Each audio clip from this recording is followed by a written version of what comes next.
안녕하세요. 여러분, 영어 문장 속에 마치 암호처럼 숨겨진 논리적인 구조가 있다는 거 혹시 알고 계셨나요? 오늘 저희가 바로 그 비밀을 풀어줄 44개 구문 치트시트를 가지고 왔습니다. 자, 지금부터 제대로 한번 파고들어 보시죠. 아마 영어를 공부하다 보면 아니 이 규칙은 왜 이렇지? 하면서 답답했던 경험 다들 한 번쯤 있으실 거예요. 어떤 건 말이 되는 것 같은데 또 어떤 건 도무지 이해가 안 가고. 하지만 걱정 마세요. 그 혼란스러워 보이는 현상들 속에 사실은 아주 놀라운 질서가 숨어 있거든요. 자, 이 두 문장을 한번 보실까요? He is likely to get admitted. 그리고 the exam is easy to pass. 딱 보기에는 구조가 정말 비슷하죠. 그런데요, 이 두 문장이 작동하는 방식은 완전히 다릅니다. 첫 번째 문장은 안쪽 절의 주어였던 he가 문장 전체의 주어로 올라온 거고요. 두 번째 문장은 놀랍게도 안쪽 절의 목적어였던 the exam이 주어 자리를 차지한 겁니다. 바로 이런 미묘한 차이점들이 우리를 그렇게 헷갈리게 만들었던 주범인 거죠. 이 모든 혼란에 명쾌한 질서를 부여하는 개념이 하나 있습니다. 바로 수러 결합가, 영어로는 predicate valency라고 하는데요. 이름은 좀 생소하게 들릴 수 있지만 이게 바로 영어 문장의 숨겨진 논리를 푸는 일종의 마스터 키라고 할 수 있습니다. 오늘 저희는 이 순서대로 영어 문장 구조를 탐험해 볼 겁니다. 먼저 문장 속에 어떤 논리가 숨어 있는지 알아보고 수러가 필요로 하는 파트너 수에 따라 솔로이스트, 짝, 트리오 이렇게 세 가지 카테고리로 나눠서 자세히 살펴볼 거예요. 그리고 마지막으로 이 지식을 여러분의 새로운 문법 GPS로 어떻게 활용할 수 있을지 알아보겠습니다. 자, 그럼 이제부터 본격적으로 여러분의 영어 공부를 완전히 바꿔줄 아주 강력한 도구죠. 문법 치트시트의 기본 틀을 소개해드리겠습니다. 수러 결합가, 즉 밸런시라는 건요. 아주 쉽게 말해서 동사나 형용사 같은 수러가 문장을 완성하기 위해서 몇 명의 댄스 파트너를 필요로 하는지 나타내는 개념이에요. 어떤 동사는 주어 하나만 있으면 충분하고 또 어떤 동사는 주어와 목적어 이렇게 두 파트너가 꼭 있어야 하죠. 바로 이 표가 우리가 오늘 탐험할 전체 지도입니다. 정말 놀랍게도 그 복잡해 보이던 영어의 모든 문장 구조는 수러가 파트너를 몇 명 필요로 하느냐에 따라 딱 세 가지로 나눌 수 있어요. 혼자서도 충분한 솔로, 파트너 한 명이 필요한 짝, 그리고 두 명의 파트너가 필요한 트리오로 말이죠. 이 간단한 분류가 모든 논리의 출발점입니다. 그럼 가장 간단한 카테고리부터 시작해 볼까요? 바로 주어라는 솔로이스트만으로 무대를 꽉 채우는 피드원 구문들입니다. 프레드원 구문들은 단순해 보이지만 아주 재미있는 특징들을 가지고 있어요. 예를 들어 처소 역전을 사용하면 방 안으로 한 남자가 걸어 들어왔다처럼 장소를 앞으로 빼서 강조하는 극적인 효과를 줄 수 있고요.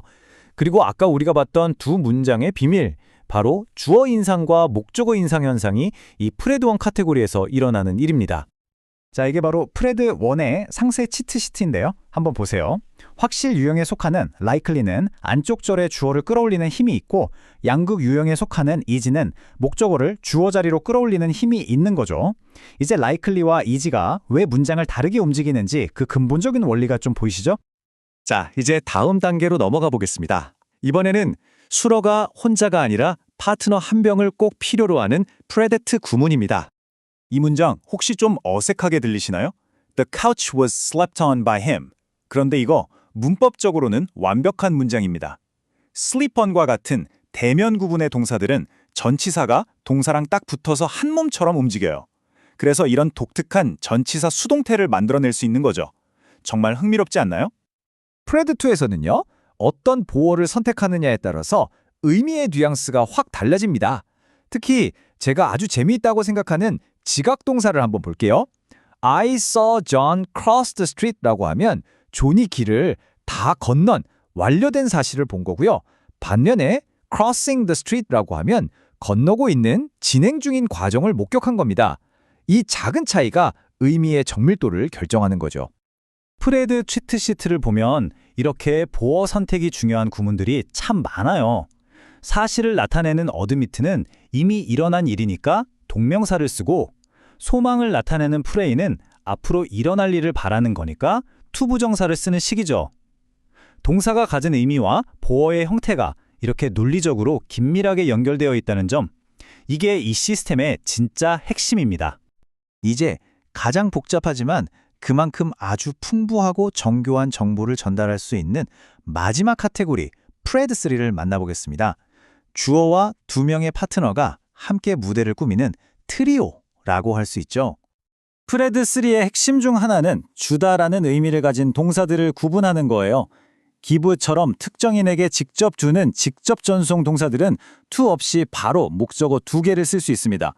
하지만 디스트리뷰트처럼 불특정 다수에게 나눠주는 일반 개체 동사들은 반드시 전치사 to를 써서 누구에게 주는지 표시해야 하죠. 이 차이만 알아도 훨씬 더 자연스러운 영어를 구사할 수 있게 됩니다. 프레드 치트시트는 바로 이런 정교한 규칙들을 한눈에 보여줍니다. 테리나 기브처럼 이중 목적어를 쓸 수 있는 동사들, 푸처럼 목적어와 장소가 반드시 같이 와야 하는 동사들, 그리고 have나 die처럼 목적어의 상태 변화를 나타내는 목적 보어가 필수적인 동사들까지 문장이 길어지는 데는 다 이렇게 논리적인 이유가 숨어 있었던 겁니다. 자, 지금까지 우리는 44개의 구문이라는 아주 상세한 지도를 함께 살펴봤습니다. 이제 이 지식을 단순히 외워야 할 규칙이 아니라 영어 문장을 완전히 새롭게 바라볼 수 있는 여러분만의 문법 GPS로 활용하는 법을 알아볼 시간이에요. 이 마지막 표를 보면 제가 정말 감탄하는 부분이 있는데요. 처소 역전이라는 특징은 서로 다른 카테고리인 프리드1의 발생 이동 구문과 프리드2의 존재 구문이 공유하고 있다는 점입니다. 그리고 목적어 주어 인상은 오직 프리드1의 평가 관련 구문들에서만 나타나죠.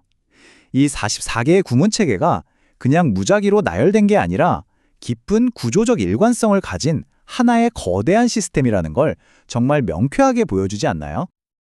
자, 오늘 내용 중에서 여러분의 영어 실력을 한 단계 업그레이드 해줄 3가지 핵심 포인트를 딱 정리해 드릴게요. 첫째, 주어가 올라오는지 목적어가 올라오는지 두 가지 인상현상을 명확히 구분하세요.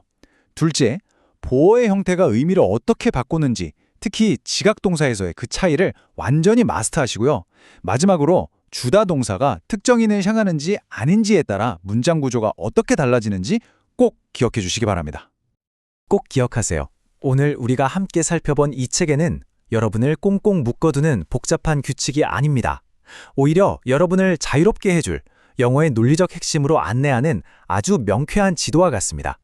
이 지도를 통해서 영어라는 세상을 훨씬 더 깊이 그리고 더 즐겁게 탐험하시길 바랍니다. 자, 이제 여러분의 손에 치트시트가 들려 있습니다. 가장 먼저 확인해보고 싶은 구문은 무엇인가요? 오늘 설명은 여기까지입니다.